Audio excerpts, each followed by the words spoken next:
yo sé que ustedes ya lo saben, yo sé que ustedes lo viven, lo escucho al ver sus canciones, lo escucho al saludarse, al vivir la vida de la iglesia, lo veo. Pero tenemos que seguir afirmando nuestros corazones en esta identidad, y más aún en una época donde la iglesia está siendo tan atacada. Mi esposa hablaba con una esposa de pastor allá en Estados Unidos, y la esposa ya en Estados Unidos hace mucho que tiene permiso para reunirse, y empezó a llamar a las mujeres. Y una de las mujeres le dijo, ¿para qué tenemos que congregarnos? Si puedo estar en mi cama, viendo el culto desde mi cama, sin tener que alistarme. ¿Para qué tenemos que volver? Entonces es un tiempo que está siendo muy atacada la iglesia. Y necesitamos poner bases firmes de lo que la iglesia es. ¿Y por qué hoy día celebramos un año más en esta iglesia? Así que ahí, cuando estábamos viendo... quería decirles una frase. Martín Lutero era un hombre que tenía una eclesiología, una doctrina de la iglesia muy fuerte, muy firme. Y este hombre decía lo siguiente: no puedes tener a Dios como padre quien no tiene a la iglesia como madre. No puedes tener a Dios como padre quien no tiene a la iglesia como madre. La iglesia en la mente de Dios es sumamente valiosa. Y no estamos solo hablando de la iglesia universal, sino de esta iglesia, la iglesia bíblica misionera de la Unión. Así que bueno, permíteme darte un contexto un poco de la carta. Estas cartas son conocidas como las epístolas pastorales.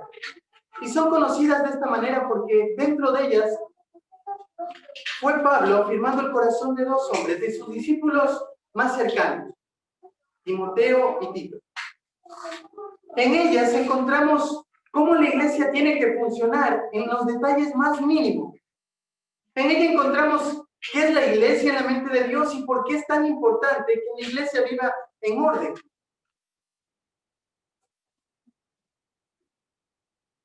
Timoteo fue un compañero de Pablo que estaba siempre cerca de él. A tal punto que en Filipenses Pablo le dice a la iglesia: yo no tengo a ninguno del mismo sentir, sino solo a Timoteo. Porque todos buscan lo suyo propio, pero él no busca lo suyo, lo que busca es agradar a Dios. Timoteo siempre estuvo cerca del apóstol Pablo y él fue afirmando en su corazón las convicciones de lo que era la iglesia.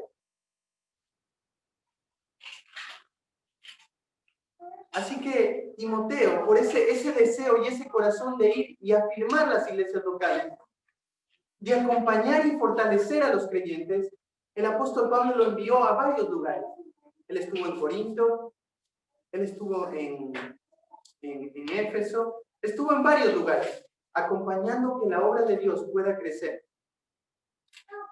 Pero había una iglesia en particular, una iglesia que tenía mucha influencia, una iglesia que era un punto central para que más iglesias se funden, y era la iglesia que estaba en Éfeso. Pablo había dedicado mucho tiempo ahí. No había dedicado mucho tiempo ahí porque en ese lugar había gente especial y en otros no, sino que gastó mucho tiempo en ese lugar porque, como les digo, esta era una iglesia sumamente influyente. O sea, del bienestar de esta iglesia dependían muchas otras. Así que Pablo manda allí a su hijo en la fe, a Timoteo, a fortalecer esta iglesia, a que esta iglesia pueda afirmarse. Hay varias cosas por las cuales se escribe esta carta, pero principalmente acá está el tema central de toda la carta. Toda la carta tiene que ser leída bajo este enfoque. ¿Por qué Dios querría que los hombres sean probados? ¿Por qué no cualquiera puede autoproclamarse pastor y decir: yo tengo el llamado? Entonces, como iglesia, ustedes tienen que afirmar el llamado.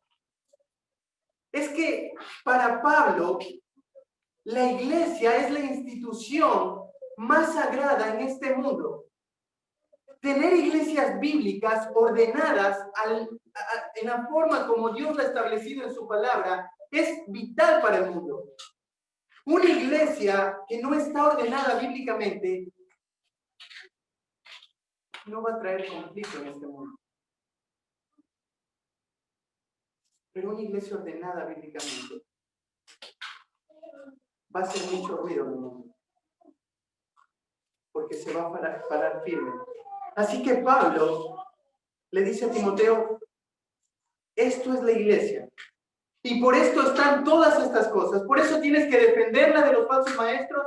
Por eso tienes que tener mucho cuidado en quién está en el liderazgo en esa iglesia. Vos no puedes, Timoteo, poner a cualquiera en el liderazgo. Porque ese lugar, ese lugar que nosotros lo conocemos como la iglesia, es sumamente vital, es sumamente importante para el mundo, para el creyente. Y necesitas entender eso, Timoteo.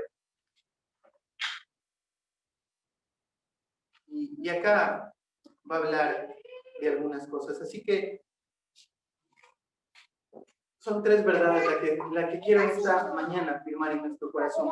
Ahí en el verso 14, Pablo le dice, esto te escribo. Cuando se refiere a esto, no se está refiriendo a lo anterior solamente, sino a todo lo que se centra en la carta.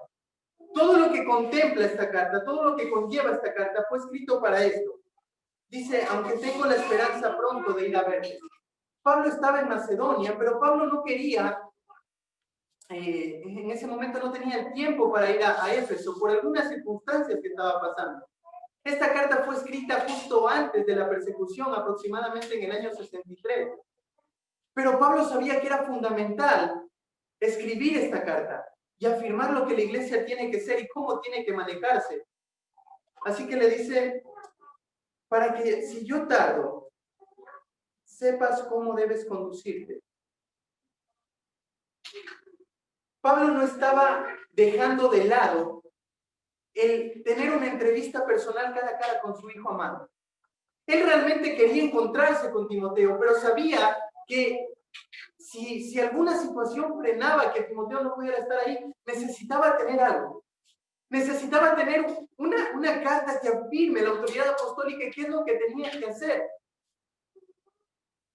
Necesitaba mostrarle cuán importante era vivir esa vida de iglesia y conservar lo que es la iglesia. Así que le dice, si tardo, sepas cómo debes conducirte en la casa de Dios.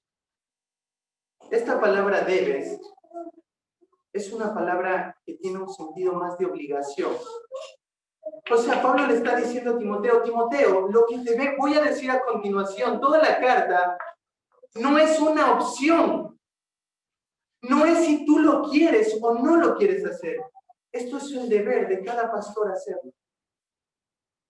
Ir a estas cartas, profundizar y que la iglesia local sea manejada alrededor de estas verdades.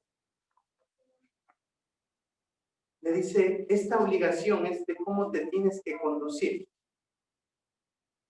La palabra conducir es cómo tienes que manejar, cómo tienes que guiar cada aspecto dentro de la iglesia. Y solamente antes de seguir con el tiempito y ver los puntos, quiero decirte algo. Tal vez a veces venimos con idea de, tuve una situación en casa, algún problema, o estoy con mi mente cargada y lo que quiero escuchar, lo último que quiero escuchar es qué es la iglesia. Quisiera escuchar algo que pueda salir de este lugar y yo pueda estar bien, porque no vine bien. Esto es lo que Dios quiere hoy para ti, porque toda la escritura es inspirada por Dios, útil para redarguir, para instruir, para perfeccionar a todo hombre. Y tú dices, ¿y esto cómo me va a aportar? Mira lo que te decía al principio. Si una iglesia, como iglesia, abrazamos la identidad correcta y la iglesia vive una vida ordenada, va a tener un beneficio espiritual impresionante para nosotros, para nuestras familias, para nuestro barrio y para el mundo entero. Así que la primera cosa que le dice el apóstol Pablo es, debes conducirte en la casa de Dios. Así que el primer punto es, debemos ver a la iglesia como la familia de Dios. La primera identidad que el apóstol Pablo le marca es que es la casa de Dios. Bueno, la palabra casa, si tú la estudias, tiene dos formas de ver esa palabra. La primera es un lugar, una estructura, y la otra es ver una familia. En toda la Biblia se usa de estas dos formas. Pero evidentemente Pablo no estaba diciendo, mira, esta iglesia, la iglesia de Éfeso, es la casa de Dios. No se estaba refiriendo a la estructura donde Éfeso estaba plantada, sino que se estaba refiriendo a la familia que estaba plantada ahí en Éfeso. Así que lo que Pablo va a afirmar primero es que la iglesia es la familia de Dios. Ahora, para entender este concepto, vamos a poner algunas bases que van a construir esta idea. Primero, para nosotros la imagen de la familia es algo muy conocido. Varios textos nos muestran que nosotros somos una familia y conocemos lo que es una familia.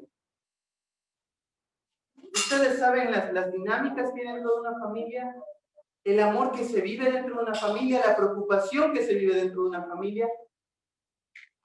Cuando uno está mal, el otro está ahí contigo. Cuando el uno está bien, todos sonríen, todos disfrutan de ese momento.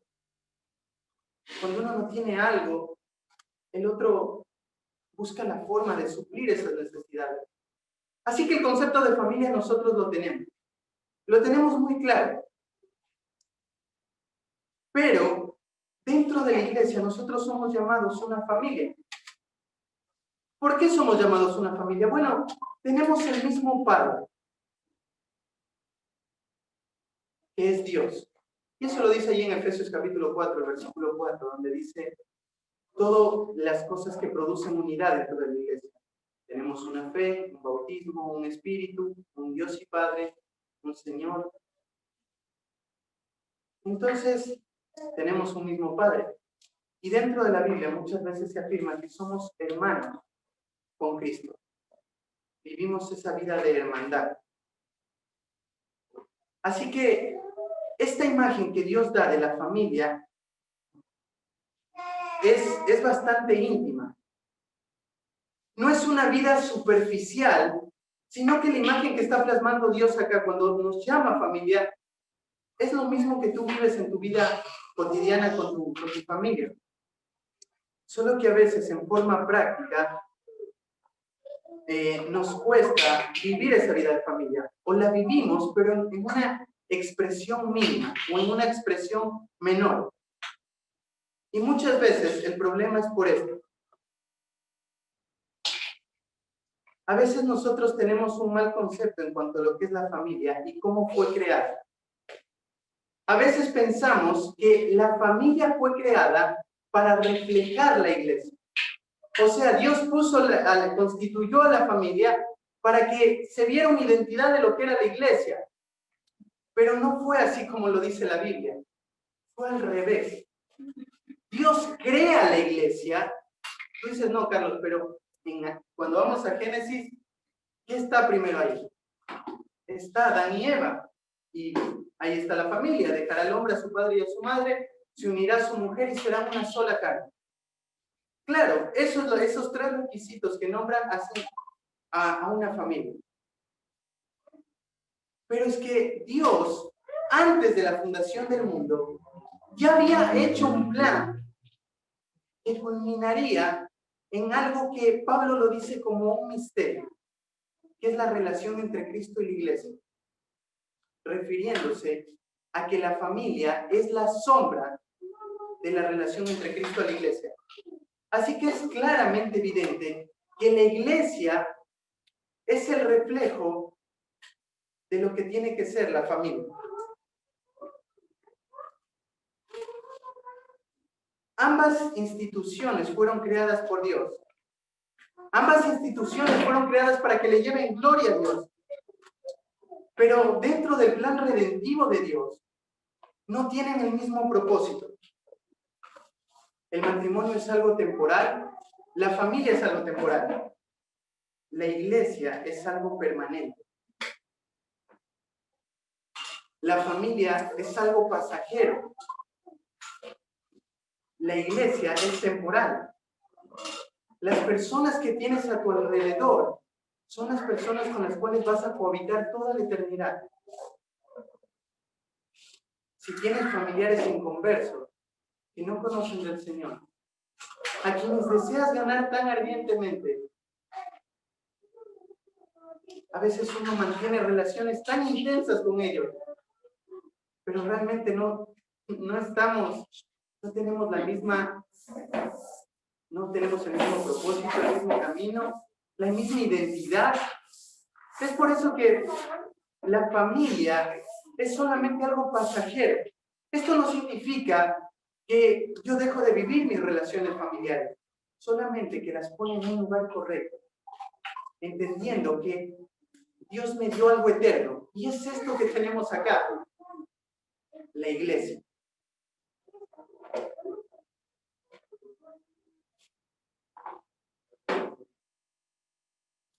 La familia o el matrimonio lo que hace es reflejar la relación que hay entre Cristo y la iglesia. Cuando nosotros hablamos de la relación parental, padres a hijos, lo que hace es representar la relación de nosotros para con Dios. Cuando hablemos de la relación entre hermanos, la relación, lo que hace es representar la relación que nosotros tenemos como hermanos. Cada aspecto de la familia representa lo que Dios quiere sea la iglesia, lo que debe ser la iglesia y lo que va a ser la iglesia. Entonces, nuestra familia es algo pasajero, pero nosotros tenemos que vivir con toda intensidad porque refleja a la iglesia. Yo amo a mi esposa porque amo a la iglesia. La iglesia no es algo que interfiere entre amor a mi esposa. La iglesia no es algo de la cual yo tengo que cuidar a mi esposa, sino que yo amo a mi esposa porque amo a la iglesia local. La iglesia local es esa expresión donde todo lo que yo muestro a mi esposa es porque Cristo me ama de la misma manera. Todo de eso se refleja. La forma en como yo amo a mi hijo es la misma expresión que Dios quiso dar esa imagen para mostrar el amor que Él tiene para con nosotros.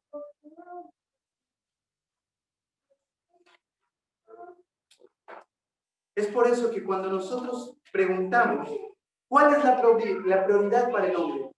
¿Es la iglesia o es la familia? El hombre o la mujer o la persona que sea, lo que tenemos que entender es que el cuidado de la familia solamente busca glorificar a Dios y no busca sus intereses personales. La familia no suplanta, la familia no compite con la iglesia, sino que es una sombra de aquello. La razón por la que no abandonamos nuestro rol y nuestro amor hacia nuestra familia es por el amor que nosotros debemos de tenerle a la iglesia. Nunca dejo a la iglesia para proteger a mi familia, sino que más bien cuido a mi familia para edificar mi iglesia. Es completamente diferente a lo que nosotros a veces pensamos en cuanto a la iglesia. Porque pensamos en cuidar nuestro bienestar, nuestra familia, nuestro hogar, pero lo hacemos por intereses personales. No pensando en que ese hogar que Dios me ha dado fue diseñado para mostrar esa relación eterna. Así que cuando pensamos en esto, la iglesia tiene que ser el eje gravitacional dentro de la familia. La iglesia no tiene que ser soportada como otra vez ir a la iglesia. No tiene que ser vista con desgano, ni como una competencia para los propios intereses personales o familiares, sino que cada miembro de la familia tenemos que aprender a amar a la iglesia, porque eso es lo que así Dios lo ha diseñado. Somos una familia y esa es nuestra identidad más grande.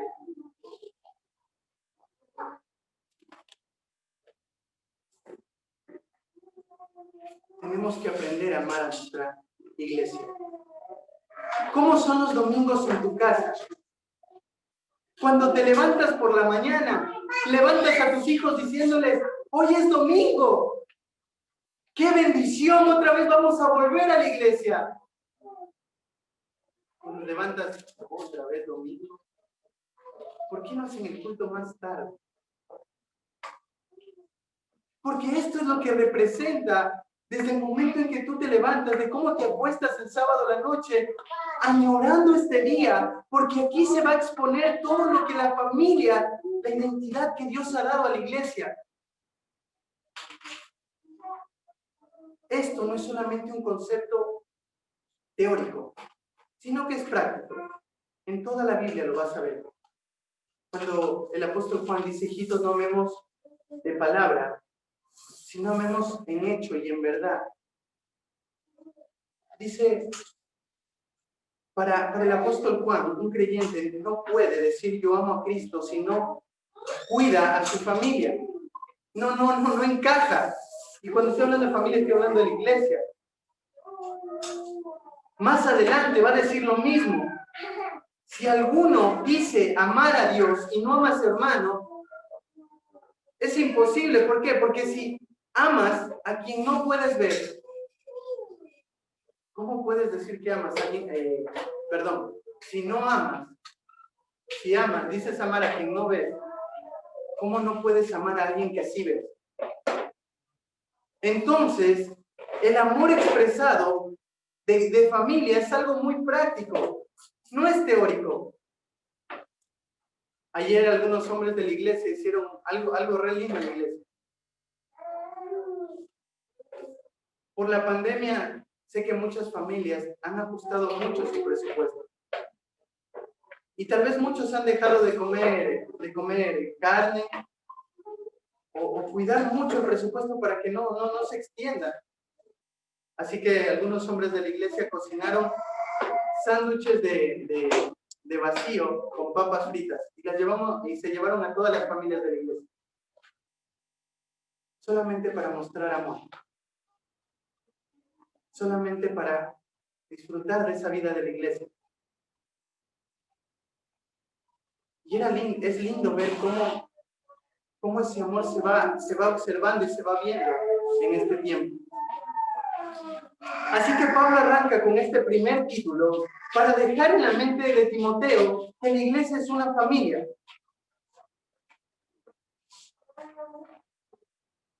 Que lo que nosotros vemos en nuestro hogar, un sacrificio, un amor esforzado, es lo mismo que tenemos que reflejar en la iglesia. Fue así como Cristo lo definió. Miren ahí en Mateo 12, 48, 50.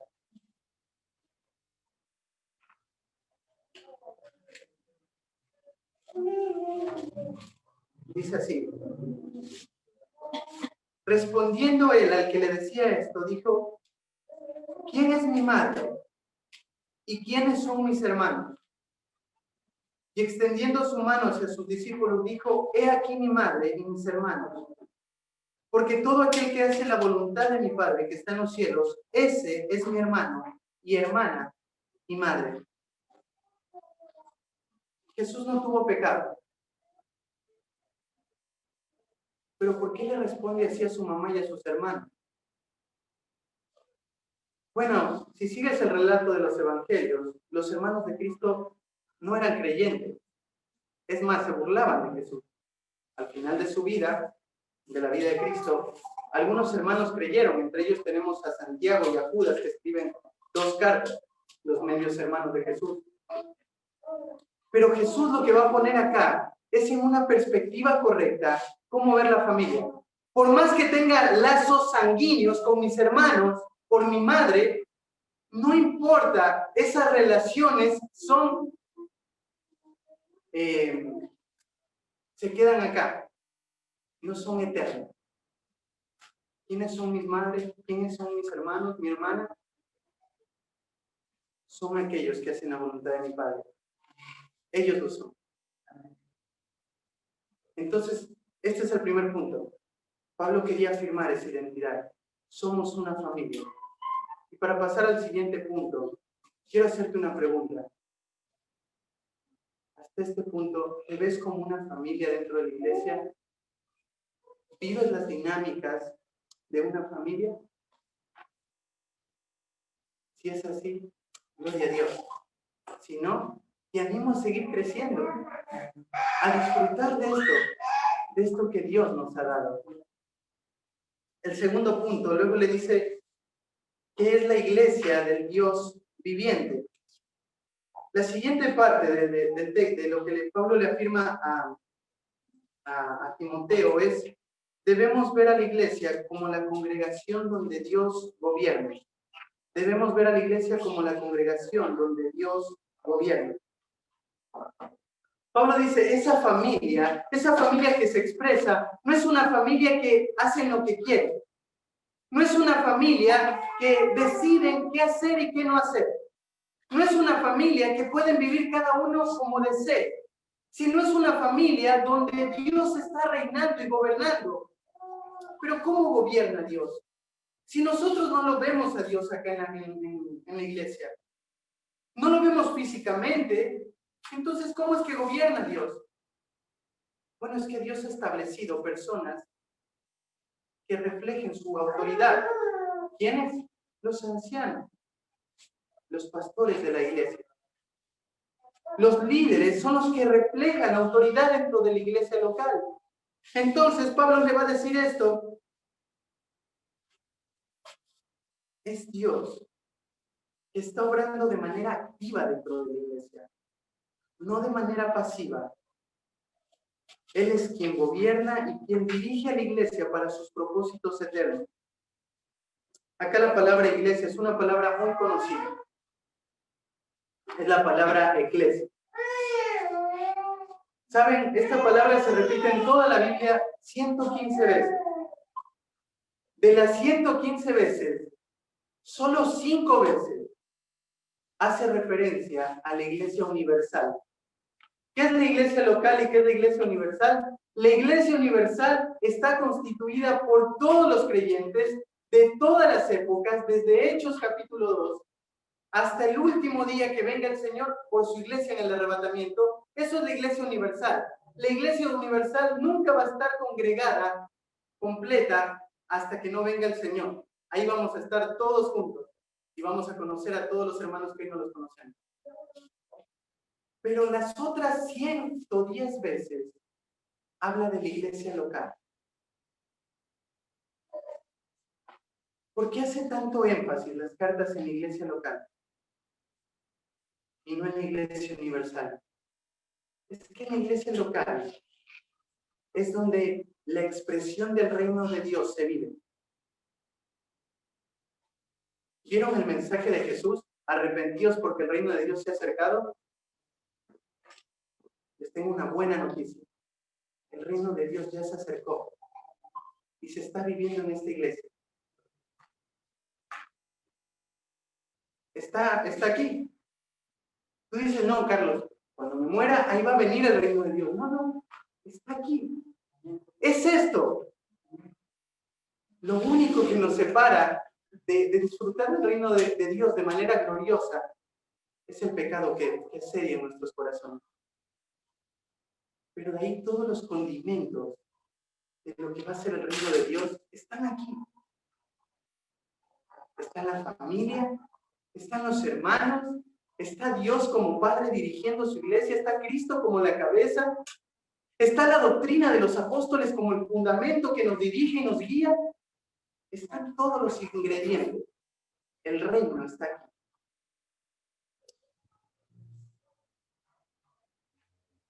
Cada vez que se habla de iglesias locales o de la palabra iglesia, se refiere al conjunto de creyentes que se reúnen, donde hay un cuerpo de ancianos que lideran o un anciano que lidera, que cumplen los requisitos del bautizo, los mandamientos del bautizo y de la cena del Señor, y que viven en interacción unos a otros. Eso es la iglesia.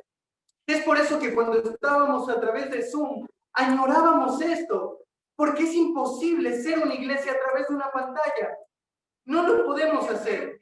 Acompañamos a nuestros hermanos que están ahí y que todavía, por ciertas situaciones, todavía no pueden venir acá con nosotros. Y los amamos y los acompañamos. Pero la Escritura dice que es imposible ser iglesia a través de de la tecnología, no podemos. Podemos vivir ciertas prácticas de la iglesia, es verdad, pero no podemos vivir todo lo que la iglesia es, todo lo que la Biblia dice que es la iglesia local. Toda la interacción, todos los cánticos, la comunión, el estar juntos. Así que todas las veces que ustedes vean eso, por eso les digo, no podemos afirmar y decir, estoy en mi casa y soy la iglesia, no necesito ir a la iglesia. Porque no es así, no hay pasaje alguno que la Biblia diga que los autores bíblicos lo utilizaron así. Todos los pasajes son utilizados como cuando se reúnen, entonces son la iglesia. Y Pablo quería afirmar eso en el corazón de Timoteo. A pesar de que no había Zoom, Pablo dice, son iglesia cuando ustedes están juntos, reunidos, viviendo la interacción del cuerpo y siendo gobernados por Dios. ¿Y cómo son gobernados por Dios? Por medio de sus autoridades. Es más, la palabra congregación enfatiza el aspecto de una reunión conjunta. Ahora acá dice que es la iglesia del Dios viviente. Esta palabra es linda, es un verbo que describe a Dios. Describe la manera activa que Dios está gobernando su iglesia. A veces pensaríamos, es la iglesia el que elige los pastores, ¿no es cierto? Y déjame decirte que sí y no. Porque es Dios el que llama. Es Dios el que pone el deseo en esos hombres. Es Dios el que acompaña a esos hombres. Es Dios el que los va formando y va formando ese carácter. Y están ahí. Y la iglesia lo que hace es afirmar lo que Dios ya hizo en el corazón de ese hombre. Decir, es verdad, Dios está guiando a nuestra iglesia para esto. Dios está obrando en su iglesia por medio de la disciplina, porque disciplina hay en muchos niveles. Disciplina no solamente es la excomulgación, o sea que te saquen de la iglesia. Tenemos que vivir disciplina constantemente. ¿Cómo? Si un hermano tiene algo contra ti, si peca contra ti, ve y habla. Eso es parte de la disciplina. Ir y hablar con un hermano, ir a exhortarlo por una situación incómoda que vivieron ambos y donde quieren salir edificados. Es que Dios está obrando en su iglesia. Pablo dice, yo regué, Apolos cosechó, pero el crecimiento lo da Dios. O sea, Dios no está de manera pasiva en la iglesia. Lo que celebramos hoy día es algo impresionante, porque si tú regresas a ver atrás, dices, ¿cuánto el Señor ha producido ese crecimiento en mi vida? Porque es imposible que lo que hoy día soy haya sido hecho por mí. Si fuera por mí, yo estaría totalmente perdido. Tuvo que haber algo divino. Claro que vuelvo divino. Es Dios el que produce en nosotros el querer como el hacer, según su buena voluntad. Y al mismo tiempo, somos nosotros los encargados de ocuparnos de nuestra salvación con temor y temblor. Así que esta palabra viviente se refiere a eso. Dios está obrando. Miren, acompáñenme ahí a 2 de Corintios, capítulo 6, versículo 16.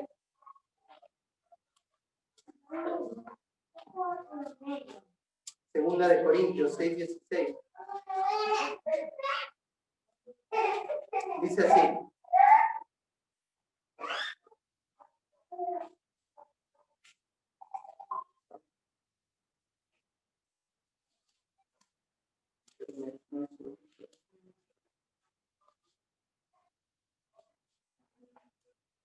Dice, ¿y qué acuerdo hay entre el templo de Dios y los ídolos?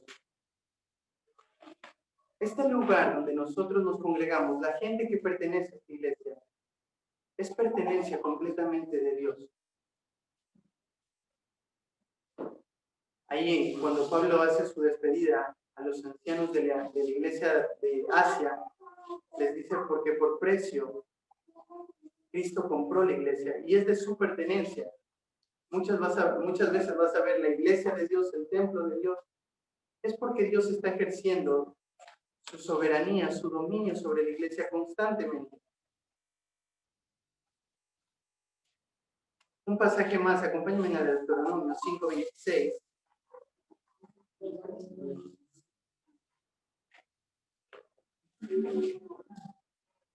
Dice así, porque ¿qué es el hombre para que oiga la voz del Dios viviente que habla de en medio del fuego, como nosotros la oímos y aún viva?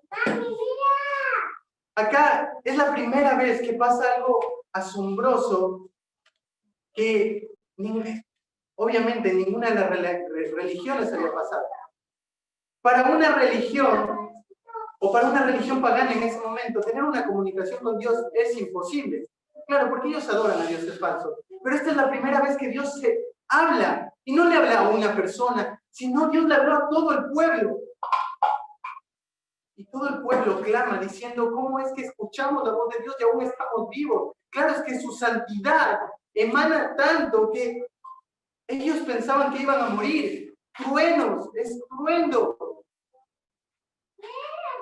Y le piden a Moisés, por favor, que haya alguien que hable por medio nuestro. Y a Dios le parece bien que haya una persona, un intermediario hablando por medio de Dios. Es una gracia de Dios, pero no quita que Dios esté hablándonos a nosotros.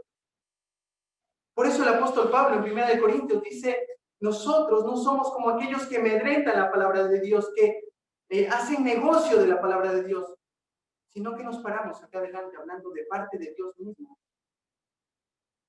Es Dios quien está hablando hoy día acá. Y es Dios el que te pide ver a la iglesia de esta manera. Y el último punto dice que somos columna y baluarte de la verdad. Así que tenemos que ver a la iglesia como columna y baluarte de la verdad. Esta palabra columna es un pilar, un pilar que sostiene. Creo que es algo que nosotros identificamos porque en este tiempo también se usan las columnas. Si una columna no está bien, la construcción no puede seguir, no puede avanzar. Dice que la iglesia es el columna y el baluarte de la verdad. La palabra baluarte tiene que ver con algo firme, algo constante. O sea, la verdad es sostenida dentro de la iglesia. La verdad fue puesta por aquellos hombres de Dios que Dios diseñó como aquellos que fueran el fundamento de la iglesia. Porque la doctrina que nosotros hoy enseñamos no es algo que nos inventamos, sino es algo que los apóstoles enseñaron. Ahí en Efesios capítulo 2 dice que, en Efesios 2:20, que la iglesia es construida sobre la doctrina de los apóstoles y los profetas. La iglesia es el lugar donde la verdad es contenida. Nosotros afirmamos esa verdad y proclamamos esa verdad. ¿Qué pasa si la iglesia no vive de manera ordenada como Dios lo ha proclamado? La verdad desaparece. La otra vez hablábamos con Mati en la reunión de hombres y decíamos, ¿cuántas generaciones tienen que pasar para que una iglesia desaparezca? Para que los valores de una iglesia desaparezcan. Y solamente uno. Solamente una generación es necesaria para que una iglesia desaparezca. Tú lees las cartas de Apocalipsis, las cartas de Cristo, las iglesias de Apocalipsis, y todas desaparecieron. Su candelero fue quitado de en medio del mundo, porque dejaron de ser lo que fueron llamadas a ser, la columna del sostén de la verdad.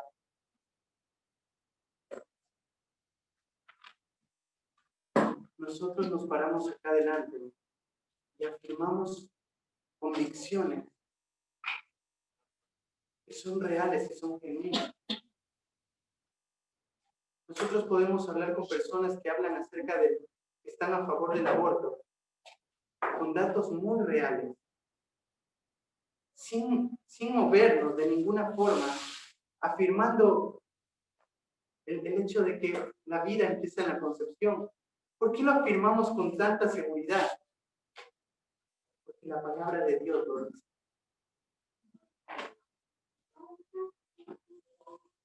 ¿Por qué no nos vamos y nos rebelamos contra contra nuestras autoridades? Bueno, porque la palabra de Dios lo dice.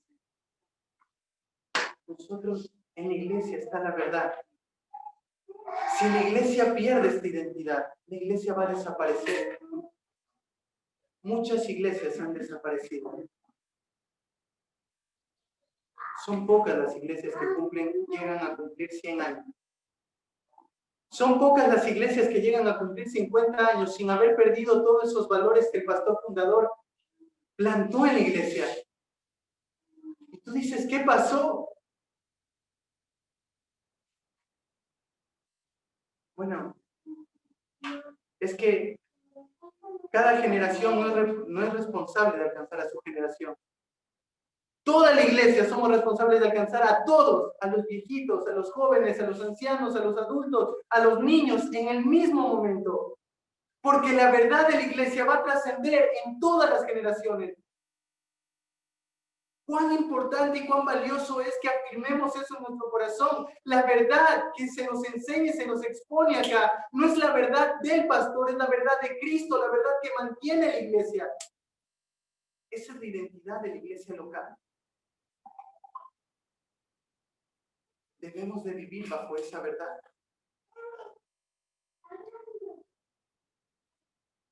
En la iglesia no hay posibilidad para la relatividad. En la iglesia enseñamos una sola verdad, que es la que la Escritura nos transmite. No andamos titubeando ni cambiando la verdad con tal de atraer a más gente a nuestra iglesia. La verdad es solo una. Y está en la palabra de Dios. Quiero terminar con un hombre expuso 8 formas en cómo debe de manifestarse la iglesia como columna y sustento de la verdad. La primera está en Mateo 13:9 y dice: el que tiene oídos para oír, oiga. Y la iglesia debe oírla y obedecerla.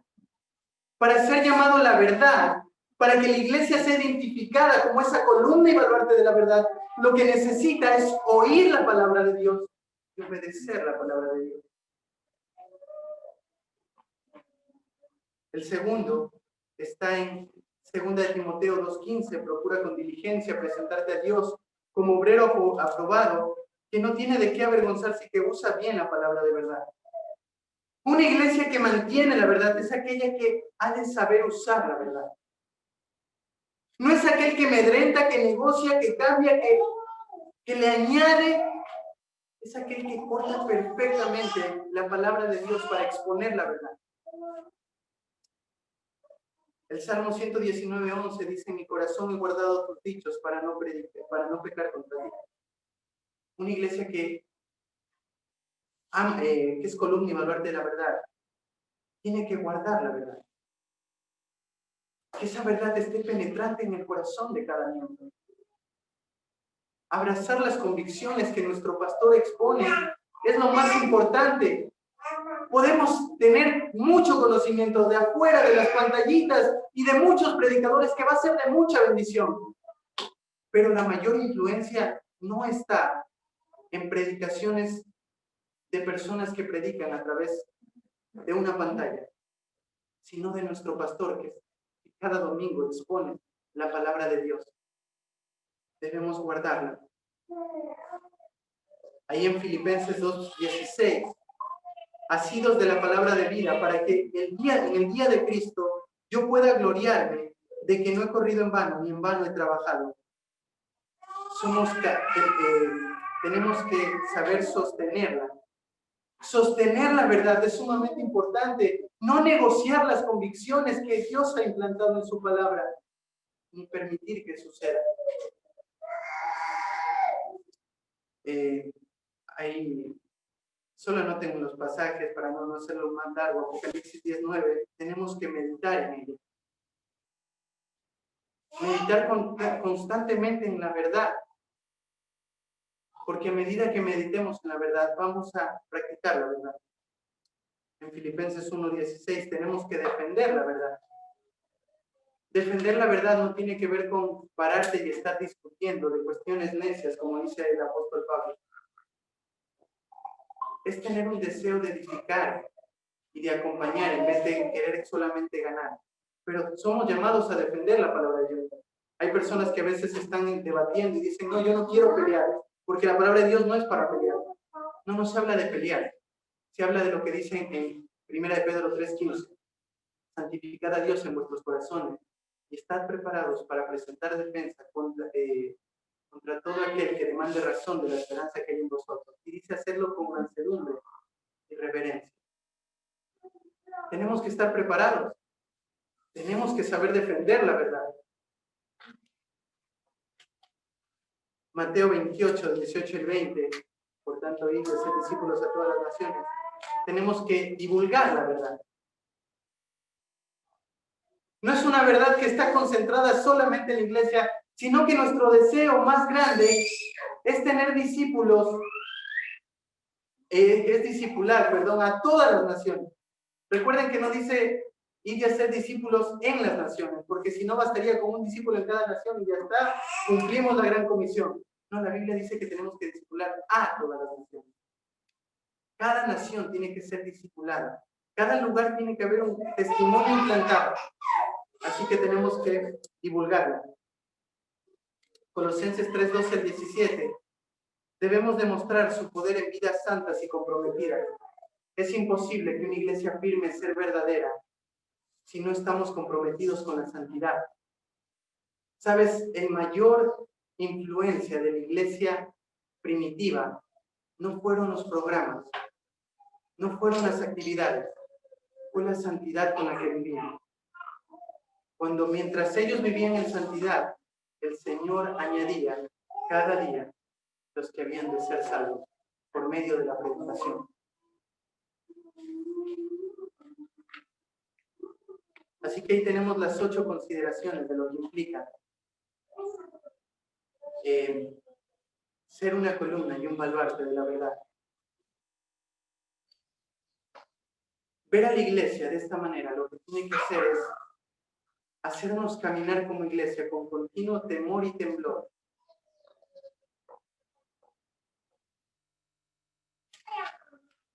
No privarnos de hacer las cosas que nos hemos llamado a hacer, pero sí nos manda a tener más vigilancia y más cuidado. Esto es la iglesia. Eso es lo que celebramos hoy.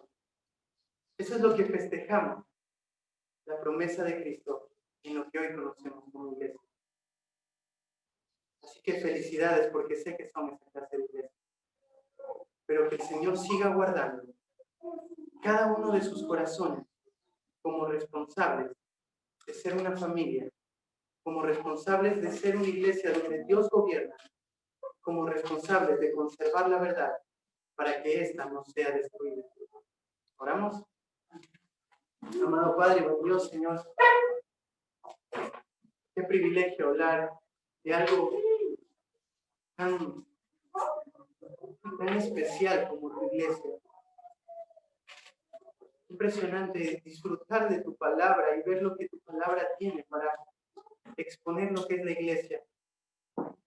Muchas veces nuestros pecados, Señor, no nos permiten vivir esa vida de iglesia que tu palabra expone, pero te pido que hoy día hayas afirmado en nuestro corazón realidades que nos lleven a vivir esta clase de iglesia. Señor, ayúdanos a vivir como una familia, expresando en nuestros hogares lo que va a ser eterno y expresando en nuestra iglesia local esa realidad eterna que se puede vivir hoy. Somos una familia, no en lo teórico, sino en la práctica. Señor, ayúdanos a mantenernos entendiendo que es Dios quien, eres tú, Padre, quien gobierna en este lugar. Que somos llamados a congregarnos y a estar juntos para vivir todas las dinámicas de lo que una iglesia es y manifiesta ser según lo que tu palabra dice. Cantar, orar, interactuar, saludarnos fraternalmente, vivir el amor práctico. Señor, tú gobiernas en este lugar y lo haces por medio de las autoridades y líderes que has establecido. Ayúdanos a entender eso y a vivir esa dinámica. Y por último, ayúdanos a guardar la verdad. La verdad no va a dejar de ser verdad porque nosotros la neguemos. Pero sería muy triste no poder celebrar un año más de aniversario porque la perdí. Amado Dios, tú has sostenido esta iglesia y lo seguirás haciendo por tu gracia, por tu fidelidad y tu misericordia. Sigue levantando a Josué, a Curly, como las personas que hoy día están a cargo de este lugar. Porque tú los has puesto en este lugar para afirmar y acompañar. Y también todos los demás líderes que están acompañando, Señor. Pero sigue levantando aquellos niños, jóvenes, ancianos, ancianas, adultos, que son llamados a vivir de la misma manera, con la misma intensidad, con la misma pasión que cualquier creyente, cualquier líder, cualquier pastor. Ayúdanos a guardar la verdad. Gracias, Padre, por tu bendita palabra. Lloramos en el nombre precioso de Cristo Jesús. Amén.